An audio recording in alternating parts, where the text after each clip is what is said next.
Señorita Adriana, ¿me permite? Sí, Está Fabián Flores con nosotros en este momento, acaba de ingresar. Si me permite preguntarle, o usted pregúntele su sí, pregúntele nomás. representación. Don Fabián, buenas tardes. Hola, buenas tardes. Muchas gracias Usted por la me alcanzó a escribir, pero no lo alcancé a leer. Si se Ah, puede presentar. claro. Me presento a todos. Yo soy Fabián Flores Silva, soy investigador adjunto del Centro de Estudios Interculturales Indígenas, que es un centro que alojado por la Universidad Católica de Chile, la Universidad Diego Portales y la Universidad Academia de Humanismo Cristiano. Ok, me da un minuto. Eh, a- Muy Ahí bien. lo tenemos, señora Adriana. Le dejo la palabra. Sí, sí, perfecto.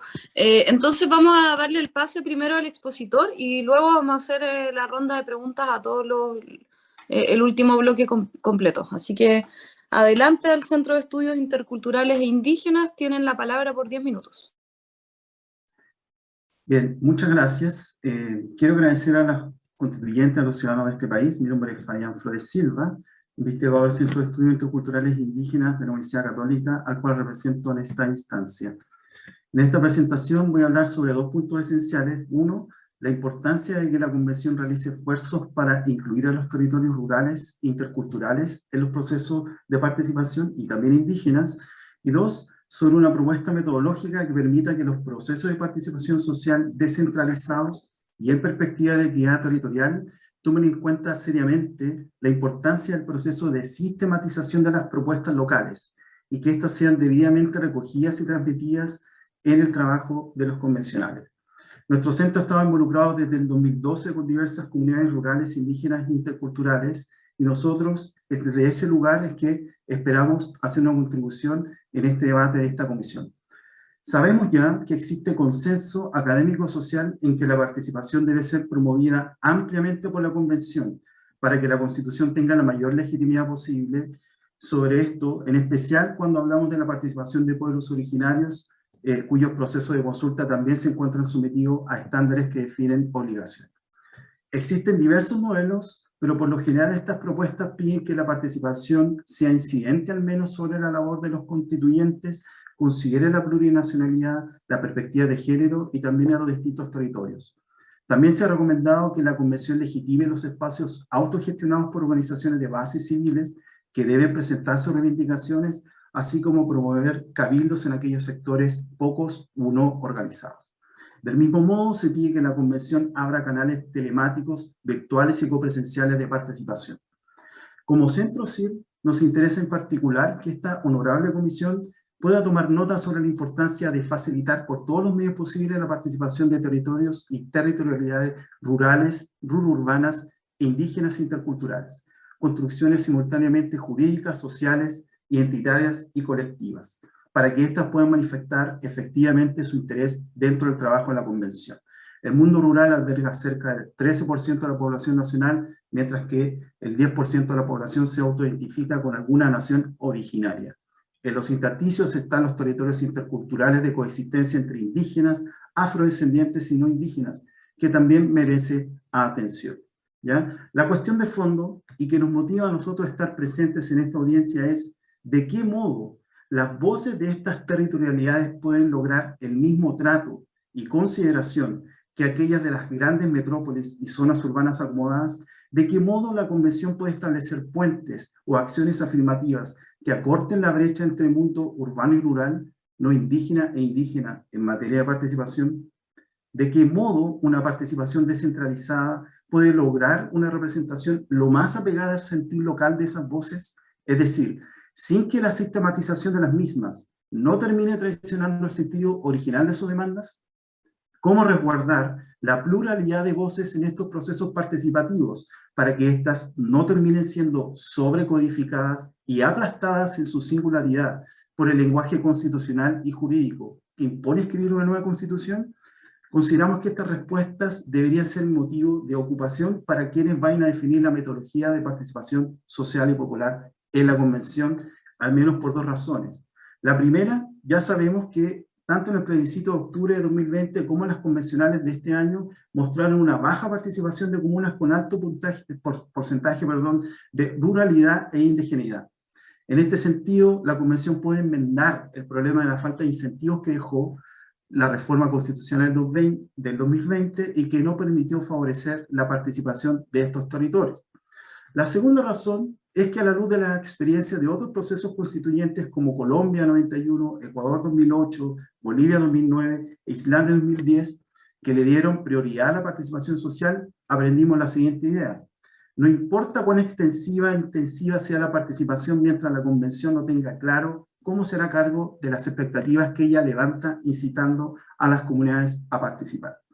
En este sentido importa y mucho el grado de descentralización con que se lleve a cabo la sistematización de las propuestas y el compromiso de los equipos sistematizadores de recoger de la manera más fehaciente la singularidad de las demandas de los territorios rurales e indígenas. Permítanme un ejemplo. ¿Cómo el equipo de sistematización, hipotéticamente hablando de la Convención, si es que este órgano opta, por ejemplo, por validar las asambleas autoconvocadas, sería a cargo de un tragún o un encuentro en una comunidad mapuche? Si este se realiza simultáneamente en idioma español y mapuzungún, ¿de qué forma serán considerados conceptos que puedan surgir de este encuentro, como por ejemplo el concepto de Ytrofil Muñén, que significa algo así como el equilibrio entre todas las fuerzas naturales, espirituales y sobrenaturales que existen y coexisten en un determinado lugar? ¿Dirá ese equipo sistematizador, hipotéticamente compuesto por los más expertos, que Ytrofil Muñén será otra forma de decir buen vivir? ¿Dirá que su símil es el concepto de equilibrio biológico? ¿Dirá que es un mero componente del medio ambiente? Por muy prosaico que sea este ejemplo, ilustra uno de los tres riesgos relativos a la canalización de un proceso participativo. El primero es que estas propuestas que nacen de local no sean escuchadas. Lo segundo, y que nos preocupa de sobremanera, es que estas propuestas sean mal interpretadas y mal traducidas durante el proceso de sistematización. El tercero es que la sistematización, que solo sea un conteo y agregación desde la comuna a la región y al país, termine diluyendo las necesidades particulares de ciertos territorios, como por ejemplo sucede en el norte de Chile con la cuestión fronteriza.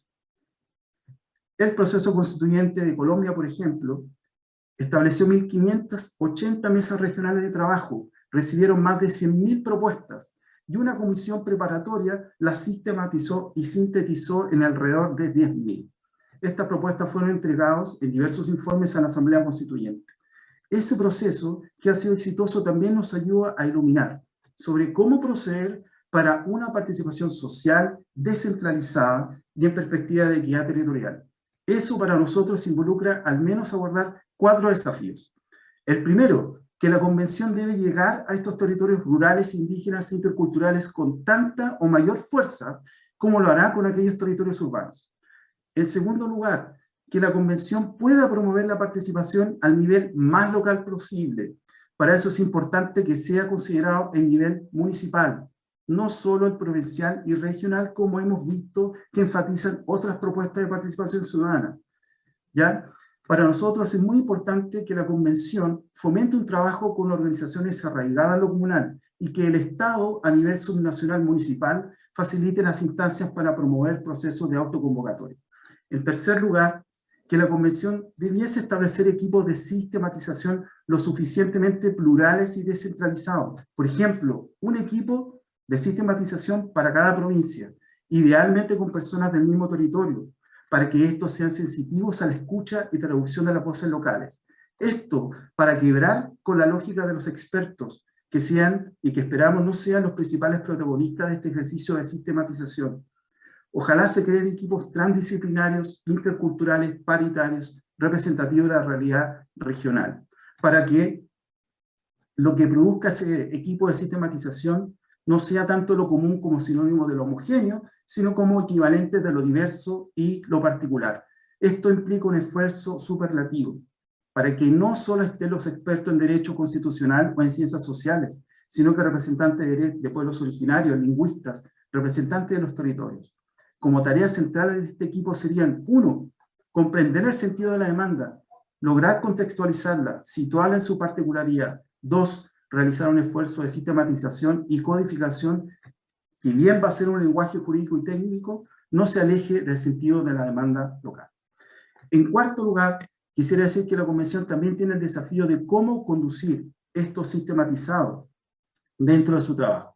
Ya obteniendo los informes de las comisiones de sistematización provincial, debiese existir una instancia que permita redistribuir y ponderar territorialmente los contenidos de esos informes dentro de las comisiones temáticas que establezca la Convención. A modo de síntesis, la Convención tiene una oportunidad excepcional para incluir a los territorios interculturales, rurales e indígenas que fueron rezagados al inicio de este proceso. Esto implica no solo llevar adelante un principio de imparcialidad en el proceso participativo, sino que poner acento en la acción afirmativa en estos territorios. También conducir el esfuerzo de participación sabemos que crea expectativas de las cuales hay que hacerse cargo, por eso nosotros proponemos invertir en crear, poner foco en la sistematización, tener equipos plurales sensitivos, que reconozcan el mundo rural e indígena e intercultural. Finalmente, requerimos o se requiere que estos informes sean debidamente redireccionados hacia las comisiones temáticas. Lo que esperamos es que las propuestas de redacción sobre articulados respecto a algún asunto constitucional puedan tomar en cuenta de la manera más fehaciente posible a esta pluralidad de voces que, insistimos, han sido rezagadas históricamente y también fueron rezagadas en las primeras etapas del proceso constituyente. Muchas gracias por escucharnos, honorables convencionales.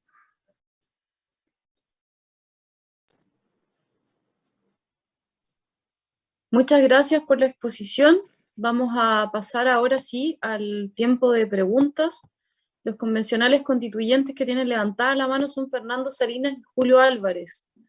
¿Hay alguien más, secretario? No, solamente don Julio y don Fernando. Y, Ya. perdón, Jennifer Mella también. Y Jennifer Mella. Entonces, por paridad, vamos a darle la palabra a Fernando, luego a Jennifer y luego a Julio. Adelante, Fernando. Ya. Bueno, estas tres participaciones han sido muy buenas. ¿Ya? La verdad es que no tengo preguntas para los tres. Voy a tratar de hacerlo rápido y no tratando de expandir mucho la pregunta. Respecto a la exposición de Miguel Silva, él hizo mucho énfasis en que a veces las políticas públicas se evalúan por temas formales, presupuesto, me imagino que también las fechas, qué sé yo, y no se evalúan respecto del objetivo final, que es cumplir un propósito, ya un cambio, digamos, en la vida de las personas.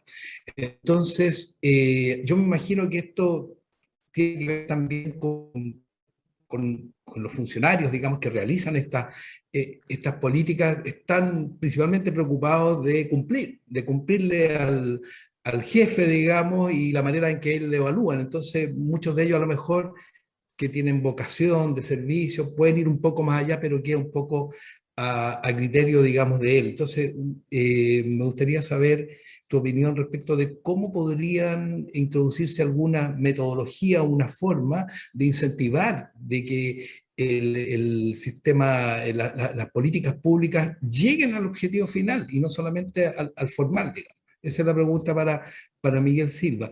Respecto al profesor Jorge Bale, a mí me gustaría que se pudiera profundizar un poquito en esa idea de los consejeros regionales transformados en parlamentos regionales, que a mí me parece muy buena idea, digamos, a ver si nos puede iluminar un poquito más de cómo lo ve, cómo lo articula, cómo se podría hacer en términos prácticos. Y a Fabián Flores, bueno, yo creo que él tocó un tema muy interesante cuando menciona el litrofil Moyen, ¿ya? Que es la base del Cume Moyen, ¿ya? Que es el buen vivir. ¿Y por qué lo digo? Porque yo creo que estamos en un momento histórico, planetario, digamos, en que ese tipo de conceptos son sumamente importantes para la sobrevivencia de nuestra civilización, ¿ya? De hecho, yo creo que el litrofil Moyen se parece mucho a los conceptos de ecología profunda de Arnés, que es nuestra visión occidental de lo mismo, de que todo está interconectado, de que los seres tenemos vínculos entre nosotros, la naturaleza, los ciclos también de los elementos inorgánicos, digamos, es una sola unidad. Entonces, a mí me parece muy interesante y sería en lo personal, bueno, yo algo sé de estos temas, pero me gustaría que todos los convencionales pudieran participar de ceremonias donde se experimente o se visualice el litrofil Moller. Entonces, ¿cómo podría hacer eso? Fabián, la pregunta, ¿cómo podríamos organizar algo así, digamos, de poder estarán los pueblos mapuches en condiciones de poder hacerlo, ¿ya? O en disposición? Yo pienso que sí, porque yo converso con algunos sobre este tema y ellos están muy dispuestos a darlos a conocer, pero yo creo que habría que ver la manera completa de hacerlo antes que termine la convención, porque creo que es muy relevante. Señorita Gracias, Adriana, Fernando, por tus palabras. ¿me Sí, permite? dígame, secretario. Estamos a 8 minutos del término para llamar Ya. a la concentración de las preguntas. Sí, no A hay la problema. acotación. Sí. Bueno, los expositores que quieran ahí contestarle a Fernando tienen la palabra. A mí me decía, don Sí, Miguel, Fernando, dale. muchas gracias por la pregunta. Y básicamente yo no sé si hay que motivar a los funcionarios, porque una, que usted entiende que los funcionarios como clase, como casi social en sí misma, nadie va a querer trabajar como fuera de la ley, pues porque al final el presupuesto público está dictado por una ley. Lo que hay que hacer es generar como diagnósticos territoriales sobre la población y los territorios vulnerables, cosa de generar jurisprudencia. Y por ejemplo, yo que trabajo en un programa de juventud, estoy generando un diagnóstico de necesidades y para entender qué es esta juventud del BUDI comparada con la juventud que me presenta INJUV, Senda y Ministerio de Educación. Y yo con esta investigación y jurisprudencia le digo, muchas gracias por sus recursos, muchas gracias por su enfoque, pero miren, nosotros tenemos otros problemas territoriales, tenemos otro tipo de población, y ahí podemos generar, pero desde lo mismo público. No sacamos nada con hacer innovaciones que al final no tienen como cabida en este sistema. Se supone que ustedes van a poder cambiar esto, pero si no se puede, hay que verlo desde ahí, generar más instrumentos públicos, pero desde lo local. Ingeniería institucional desde abajo, eso. Sí. Sobre la pregunta que hace Fernando de cómo dotar a los consejos regionales de transformarlos en parlamentos de la región. Es el problema central del centralismo. Hoy día el poder radica en 2 cuadras alrededor de la moneda, ahí están los ministerios, ahí están las decisiones, ahí están los dineros. Por lo tanto, la primera cuestión es, para poder desplegar la descentralización, sacar a las regiones y a las comunas de las asfixias que nos tiene esta renta que nosotros pagamos permanentemente, se requiere debilitar el poder central. Se requiere, por lo tanto, que haya transferencia de competencias, transferencia de recursos, transferencia de organismos del Estado. Y entonces los que están llamados a administrar esa nueva relación de poder al interior del Estado es los CORE. Los CORE con mayores atribuciones, con mayores poder, que en una nueva distribución de gobierno regional con las comunas, con los gobiernos locales, ejercen esa descentralización en general.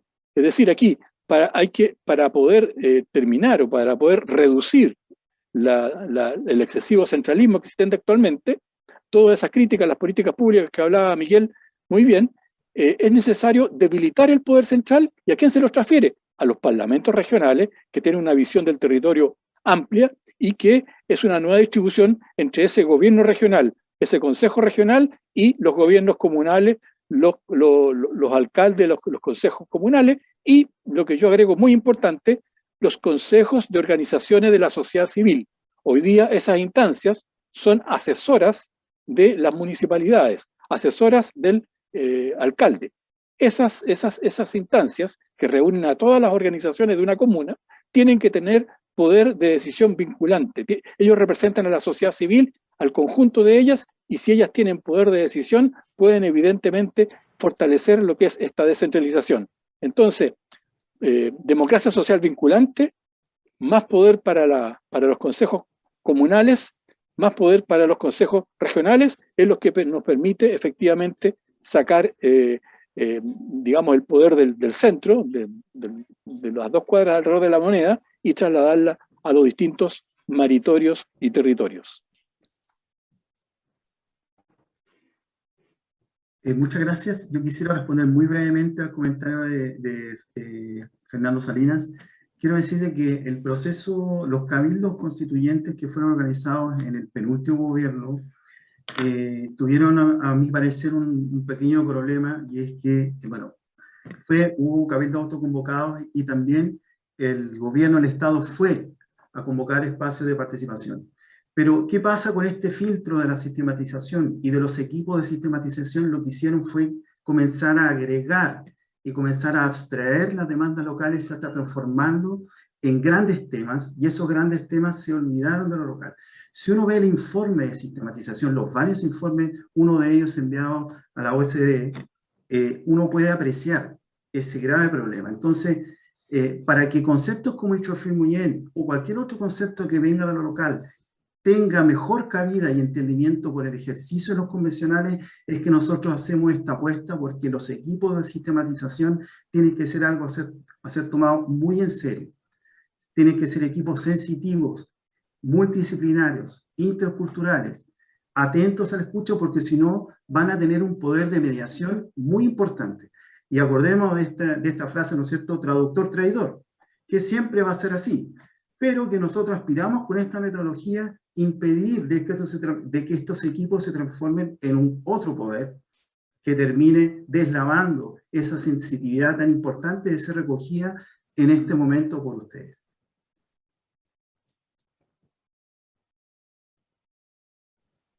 Muchas Señorita, gracias.